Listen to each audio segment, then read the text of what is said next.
Știai că unul dintre factorii esențiali ai unei fertilizări reușite este selecția celor mai buni și mai sănătoși spermatozoizi. La clinica de fertilitate Zigota din Sân Giurgiu de Mureș folosim cele mai moderne soluții pentru a face acest lucru, inclusiv tehnologia Zymoth. Zymoth este un dispozitiv special de laborator care imită procesul natural de selecție al spermatozoizilor. Doar cei mai activi și mai sănătoși pot trece printr-un sistem fin de filtrare, exact acei spermatozoizi care au cele mai mari șanse de fertilizare.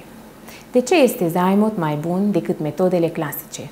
Pentru că este mai delicat, nu afectează calitatea spermatozoizilor și ajută la selectarea celor mai potriviți din punct de vedere genetic. Astfel cresc șansele de fertilizare, implantare și o sarcină sănătoasă. Profită de această opțiune și solicită la clinica Zigota tehnologia Zymoth pentru prepararea probei de spermă.